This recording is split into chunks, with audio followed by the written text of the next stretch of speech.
అలానే మిస్ రావు ఆంధ్రప్రదేశ్ ముఖ్యమంత్రి చంద్రబాబు నాయుడు గారు రాజకీయాలే కంటే కూడా ప్రభుత్వంలో పనిచేసేటువంటి అధికారులని ఆయన ప్రోత్సహిస్తూ ఉంటారు.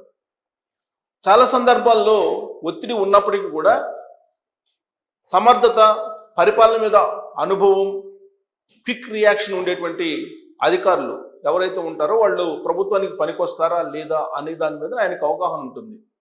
అందుకే ఆయన రాజకీయాలకు అతీతంగా కొంతమంది ఐఏఎస్ని సర్వీస్ పొడిగిస్తూ ఉంటారు. ఇప్పుడు ఇక్కడ కనిపిస్తున్నటువంటి ముగ్గురు, ఒకరు ఎంటీ కృష్ణబాబు, మరొకరు వాకాటి కరుణ, ఇంకొకరు అజయ్ జైన్. ఈ ముగ్గురు ఈ నెలాఖరికి రిటైర్ అవుతారు. వాస్తవంగా ఐఏఎస్కి సంబంధించి 60 సంవత్సరాలు రిటైర్మెంట్ ఏజ్. ఉదాహరణకి 15వ తారీఖున ఈ నెల పదవి విరమణ చేయాలి కృష్ణబాబు గారు. కానీ సర్వీస్ రూల్స్ ప్రకారం 60 సంవత్సరాలు 15వ తేదీకి నిండినప్పటికీ నెలాఖరు వరకు ఉంటారు. ఎవరైనా సరే ఐఏఎస్లు నెలాఖరులోనే పదవి విరమణ చేస్తూ ఉంటారు. ఇటీవల పదవి విరమణ చేసినటువంటి శ్రీలక్ష్మి గారు కూడా అలానే పదవి విరమణ చేశారు. ఇప్పుడు ఈ నెలాఖరు కంటే జూలై 31కి వీళ్ళ ముగ్గురు రిటైర్మెంట్ అయిపోతారు. యాక్చువల్గా అయితే 60 సంవత్సరాలు నిండిపోతాయి. మరి వీళ్ళ ముగ్గురికి సంబంధించినటువంటి ఫైల్ ఇప్పుడు చంద్రబాబు నాయుడు గారి దగ్గర ఉంది. ఎందుకు? వీళ్ళ సర్వీసును పొడిగించాలి, వీళ్ళ సేవలని మరికొంతకాలం వినియోగించుకోవాలి అనేటువంటి ఉద్దేశంతో చంద్రబాబు నాయుడు గారు ఒక కీలకమైన నిర్ణయం వాళ్ళు రేపో తీసుకునే అవకాశం ఉందని సచివాలయ వర్గాల్లో విస్తృతంగా చర్చ జరుగుతుంది. ప్రస్తుతం రోడ్లు భవనాల ప్రత్యేక కార్యదర్శిగా కృష్ణబాబు గారు ఉన్నారు. వాకాటి కరుణ గారు, ఈవిడ పంచాయతీరాజ్ గ్రామీణాభివృద్ధి ఎక్స్-అఫీషియో కార్యదర్శిగా ఉన్నారు. సెర్ఫ్ సిఇఓగా కూడా ఉన్నారు. ఇక అజయ్ జైన్ గారు, ఆయన గృహ నిర్మాణ శాఖ ప్రత్యేక కార్యదర్శిగా ఉన్నారు. వీళ్ళు అనుభవజ్ఞులైనటువంటి ఐఏఎస్లు. వాకాటి కరుణ గారిని కంటిన్యూ కావాలని చెప్పి ప్రభుత్వమే ప్రత్యేకంగా రిక్వెస్ట్ చేస్తుందని చెప్పి తెలుస్తూ ఉంది. అయితే రిటైర్మెంట్ కావాలి అనేటువంటి అభిప్రాయంతో ఆవిడ ఉన్నారు. ఆవిడ బహుశా రిటైర్ అయిన తర్వాత లైఫ్ ప్లానింగ్ వేరే ఉండొచ్చు అనేటువంటి ఒక చర్చ సచివాలయంలో నడుస్తుంది. అయితే అజయ్ జైన్ గారు మాత్రం మరొక 3 సంవత్సరాల పాటు సర్వీస్ నాకు కొనసాగుతుంది అనేటువంటి విషయాన్ని సహచరుల వద్ద ఆయన షేర్ చేసుకుంటున్నట్టు వినిపిస్తుంది. ఇక కృష్ణబాబు గారు, ఆయన పాలనలో సమర్థత ఉంటుంది, క్విక్గా డెసిషన్స్ తీసుకునే దాంట్లో కూడా ఆయన పనితీరు ఉంటుంది. పైగా ప్రభుత్వం ఏది ఉంటే దానికి చిత్తశుద్ధిగా పనిచేస్తూ ఉంటారు. ఆయన వేగవంతమైనటువంటి ఫైల్ మూవ్మెంట్ ఇవన్నీ కూడా ఉంటాయి కృష్ణబాబు గారి దగ్గర. వివాద రహితునిగా ఉంటారు. అక్కడ ప్రభుత్వంలో ఎవరున్నారు అనేది పక్కన పెడితే ఒక ఐఏఎస్గా ఏం చేయాలనో అది చేస్తూ ఉంటారు. వివాదాలకు దూరంగా ఉంటూ ఉంటారు వీళ్ళనంత వరకు. కాకపోతే పార్టీలు మారినప్పుడు ఆయన మీద పార్టీ ముద్రలు వేస్తూ ఉంటారు కొంతమంది. బట్ ఆయన మాత్రం నాకు తెలిసినంత వరకు ఒక ఫైల్ క్లియరెన్స్లో ఒక ఐఏఎస్ ఏం చేయాలనో అదే చేస్తూ ఉంటారు. అందుకే రాజశేఖర రెడ్డి గారు సీఎంగా ఉన్న అత్యంత ఆప్తుడిగా ఆయన ఉన్నారు. చంద్రబాబు నాయుడు గారు 2004 వరకు ఉమ్మడి ఆంధ్రప్రదేశ్ సీఎంగా ఉన్నప్పుడు కూడా అత్యంత ఆప్తుడిగా ఉన్నారు. ఆ తర్వాత 2024 వరకు జగన్మోహన్ రెడ్డి గారు ఉన్నారు. జగన్మోహన్ రెడ్డి గారు ముఖ్యమంత్రిగా ఉన్నప్పుడు కూడా 2024 వరకు అప్పుడు కూడా వైద్య ఆరోగ్య శాఖకు సంబంధించినటువంటి ఆయన కార్యదర్శిగా ఉన్నారు. అప్పుడు కూడా జగన్మోహన్ రెడ్డి గారికి ఇష్టడైనటువంటి ఐఏఎస్గా ఉన్నారు. కాబట్టి ఎవరు అధికారంలో ఉంటే వాళ్ళకి ఏం కావాలో అది ఐఏఎస్ నిబంధనల ప్రకారం ఆయన ప్రజా శ్రేయస్సు దృష్ట్యా నిర్ణయాలు తీసుకుంటుంటారు. అందుకే వివాద రహితునిగా ఆయనకి పేరుంది. కొంతమంది ఆయనకి పార్టీలను ఆపాదిస్తున్నప్పటికీ కూడా ఆ దృష్ట్యా ఇప్పుడు రోడ్లు భవనాల శాఖ ప్రత్యేక కార్యదర్శిగా ఉన్నారు. కాబట్టి చంద్రబాబు నాయుడు గారి ప్రభుత్వంలో రోడ్లకి, భవనాలకి, అలాగే ఇన్ఫ్రాస్ట్రక్చర్ డెవలప్మెంట్కి సంబంధించినటువంటి ప్రాధాన్యత ఇస్తున్నారు. కాబట్టి అలాంటి డైనమిక్ ఆఫీసర్ని కంటిన్యూ చేయాలనేటువంటి ఒక ఆలోచన చంద్రబాబు నాయుడు గారికి సహజంగా ఉంటుంది. అలాగే అజయ్ జైన్ గారు, ఆయన గృహ నిర్మాణ శాఖకు సంబంధించి పెద్ద ఎత్తున మ్యాసివ్గా గృహ నిర్మాణాలు జరుగుతూ ఉన్నాయి. ఆయన అనుభవం దృష్ట్యా ఆయనకు కూడా కంటిన్యూ చేసే అవకాశం ఉంది. గతంలో వైఎస్ఆర్ కాంగ్రెస్ పార్టీ తోటి అంటగాగారు అనేటువంటి ఆరోపణలు ఆయన మీద ఉన్నప్పటికీ కూడా ఆయన అనుభవం దృష్ట్యా ఎక్స్టెండ్ చేసే అవకాశం ఉంది సర్వీస్ అనేది కూడా వినిపిస్తుంది. ఇక వాకాటి కరుణ గారు అయితే ఆవిడ సర్వీస్ని కంటిన్యూ చేయాలని చెప్పి ప్రభుత్వమే ఇనిషియేటివ్గా తీసుకొని పర్సనల్గా ఆవిడని రిక్వెస్ట్ చేస్తూ ఉన్నారు గవర్నమెంట్ వైపు నుంచి అనేది సచివాలయ వర్గాల్లో బాగా చర్చ జరుగుతుంది. ఎందుకంటే ఆమె పేదరిక నిర్మూలన గురించి కానీ అలాగే గ్రామీణాభివృద్ధి సంబంధించి కానీ అనుభవం ఉన్నటువంటి మహిళా ఐఏఎస్గా పేరుంది. అందుకే అలాంటి వాళ్ళని సర్వీసు పొడిగించి సేవలను తీసుకోవాలనేటువంటి ఆలోచన ప్రభుత్వానికి ఉంది. ఇన్సిస్ట్ చేస్తుంది ప్రభుత్వం, రిక్వెస్ట్ చేస్తూ ఉంది మీరు ఉండండి కంటిన్యూ కాండి అని చెప్పి. కానీ కృష్ణబాబు గారు అలాగే అజయ్ జైన్ గారి విషయంలో డిఫరెంట్ కోణంలో ఆలోచిస్తుంది ప్రభుత్వం. సరే, కారణం ఏదైనప్పటికీ కూడా ఇప్పుడు కంటిన్యూ అవుతారా లేదా వీళ్ళు అనే దాని మీద కూడా చర్చ జరుగుతుంది. ఇటీవల కాలంలో బుడితి రాజశేఖర్ అనే ఐఏఎస్ ఆయన సర్వీస్ని 3 సంవత్సరాలు ఎక్స్టెండ్ చేశారు. మరి ఆయన వైఎస్ఆర్ కాంగ్రెస్ పార్టీతో అంటకాగారు అనేటువంటి ఆరోపణలు తీవ్రంగా ఉన్నాయి ఆయన మీద. కానీ చంద్రబాబు నాయుడు గారు అలాంటి వాటిని పరిగణలోకి తీసుకోలేదు. కేవలం సమర్థత ఆధారంగానే చంద్రబాబు నాయుడు గారు నిర్ణయం తీసుకుంటారు, రాజకీయాలను పక్కన పెడతారు. ప్రభుత్వంలో వాళ్ళ యొక్క సామర్థ్యత ఎంత ఉంది, సమర్థత ఎలా ఉంది, ఎలా వాళ్ళు ఫైల్ క్లీన్ చేస్తున్నారు, ఎలా ప్రజాసేవలో వాళ్ళు వ్యవహరిస్తున్నారు, ఇదే క్రైటీరియాగా తీసుకొని చంద్రబాబు గారు నిర్ణయం తీసుకుంటారు. మరి అదే కోణంలో బుడితి రాజశేఖర్ గారి విషయంలో ఏ విధంగా అయితే చంద్రబాబు గారు ఆలోచించారో అలాగే ఆలోచిస్తే మాత్రం మొత్తం ఈ ముగ్గురిని ఎక్స్టెండ్ చేసే అవకాశం ఉంది. వాకాటి కరుణ గారు అయితే నాకు వద్దు, నేను రిటైర్ అయిపోతానని చెప్పి చెప్తున్నారట. బట్ పర్సనల్ రిక్వెస్ట్ మీద ఆవిడని కూడా కంటిన్యూ చేసే అవకాశం ఉంది అని అంటున్నారు.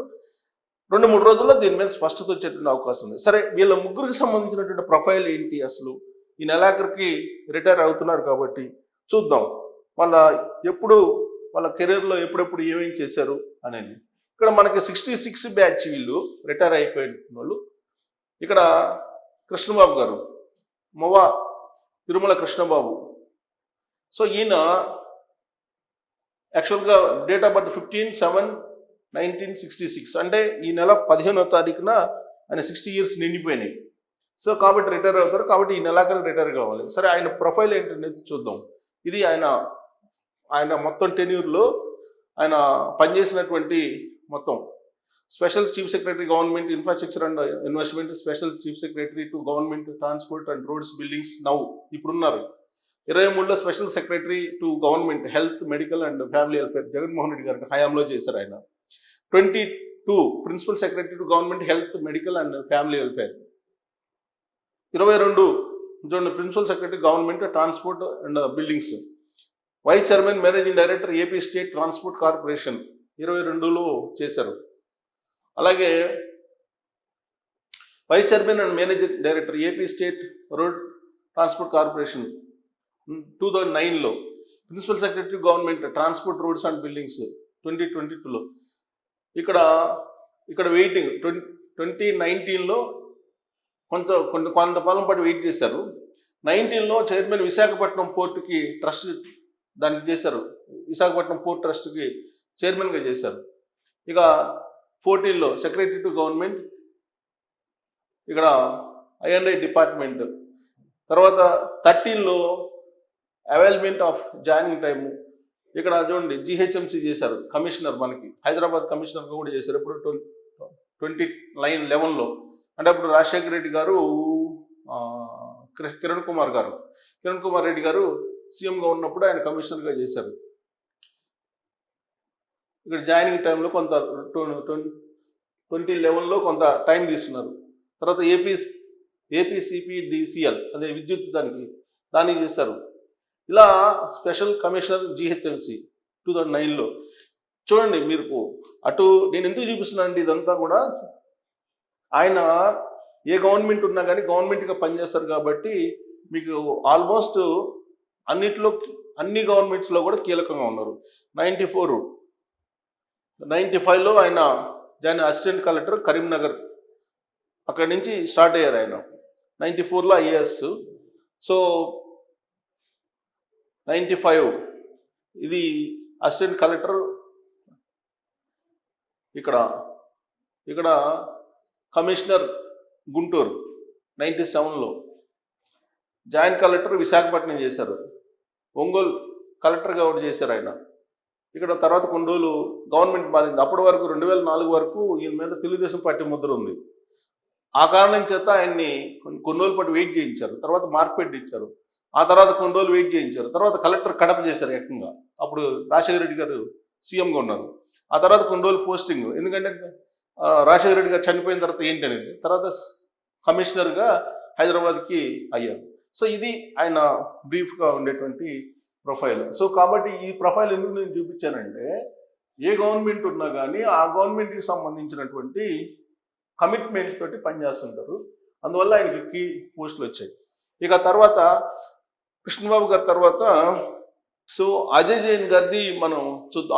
అజయ్ జైన్ గారి ప్రొఫైల్ చూస్తే present special secretary government youth advancement and tourism and కల్చర్లో ఉన్నారు. స్పెషల్ సెక్రటరీ గవర్నమెంట్ హౌసింగ్ చేస్తున్నారు 2021 నుంచి. అలాగే ప్రిన్సిపల్ సెక్రటరీ గవర్నమెంట్ హౌసింగ్ 2019లో, అంటే జగన్మోహన్ రెడ్డి గారు ముఖ్యమంత్రిగా ఉన్నప్పుడు 19లో vice chairman managing director AP state housing corporation. ఇక్కడ 19లో వెయిటింగ్ ఫర్ పోస్టింగ్ ఈయన కూడా. ఇక్కడ 19లో principal secretary to government energy infrastructure and investment. So మంచి ఫోకల్ పోస్ట్ అనమాట. 16లో వచ్చేసి secretary to government energy and department, commissioner technical education 2014లో. సో ఇక్కడ వెయిటింగ్ 12లో ఏపీ ట్రాన్స్కో. సో ఎక్కువగా ఈయన ట్రాన్స్కో జన్కో వీటిలోనే చేశారు. 9లో జన్కోలో చేశారు. 2004 collector Kurnool, 3 collector RR Rangareddy district, joint collector Nellore, అలాగే డిఆర్డిఏ కర్నూలు. 95లో లీవ్ పెట్టారు. మరి ఇక్కడ చూడండి సబ్ కలెక్టర్ రాజంపేట 93, ఇక్కడ 93లో లీవ్ పెట్టారు. ఇక్కడ 95లో లీవ్ పెట్టారు. బహుశా alignment of joining. So assistant collector Nellore 93లో, 92లో, 91లో ఆయన ఇచ్చారు. 93లో అసిస్టెంట్ కలెక్టరు, 93 నుంచి స్టార్ట్ చేసి మధ్యలో 2 సార్లు లీవ్ పెట్టారు. సో కాబట్టి కాంగ్రెస్ టైంలో ఎనర్జీ మీద బాగా ఆయనకి మంచి పోస్టింగ్ ఇచ్చారు. సో అందుకే వైఎస్ఆర్ కాంగ్రెస్ పార్టీ ముద్ర ఆయనకు ఉంది. బట్ ఆ ముద్రలు అనేది జనరల్గా ఐఏఎస్ల మీద కొంతమంది వేస్తూ ఉంటారు. జనరల్గా ఏఐఎస్ అయినా కానీ వాళ్ళ పరిధిలోనే నిర్ణయాలు తీసుకోవాలి. కాకపోతే కొంతమంది ఇప్పుడు మారిన రాజకీయాల దృష్ట్యా అవుట్ రేట్గా కొంతమంది సపోర్ట్ చేస్తున్నారు. అది దురదృష్ట కోసం వాస్తవంగా అయితే. సో వీళ్ళ ముగ్గురికి సంబంధించి ఇది ప్రొఫైల్ కానీ వాళ్ళ రిటైర్మెంట్కి సంబంధించినటువంటి డేట్ కానీ ఇవన్నీ కూడా ఆ ట్రాక్ రికార్డు అందరిది బాగానే ఉంది. బట్ రాజకీయపరమైనటువంటి రంగు రకరకాలుగా వాళ్ళ మీద వేశారు. ఇలాంటి పరిస్థితుల్లో చంద్రబాబు నాయుడు గారు బుర్తి రాజశేఖర్ గారికి ఏ విధంగా అయితే ఎక్స్టెన్షన్ చేశారో 3 years, అలా ఎక్స్టెన్షన్ చేస్తారా వీళ్ళ ముగ్గురికి, లేదంటే భిన్నంగా వ్యవహరిస్తారా అనేది దాని మీద విస్తృతంగా చర్చ జరుగుతుంది. బట్ ఒక్క చంద్రబాబు నాయుడు గారి కోణంలో ఆలోచిస్తే మాత్రం ఎక్స్టెండ్ అయ్యేటువంటి అవకాశాలు ఉన్నాయి. చంద్రబాబు నాయుడు గారు కేవలం ప్రభుత్వానికి వీళ్ళు ఉపయోగపడతారా లేదా ఇదొక్కటే చూస్తారు. మిగతా రాజకీయాలు అనేవి చూడరు. బట్ ఆ కోణం నుంచి అయితే మాత్రం వీళ్ళు ఎక్స్టెండ్ అయ్యేటువంటి అవకాశం ఉంది. సో మీరేమంటారు దీని మీద కామెంట్ చేయొచ్చు. Thank you.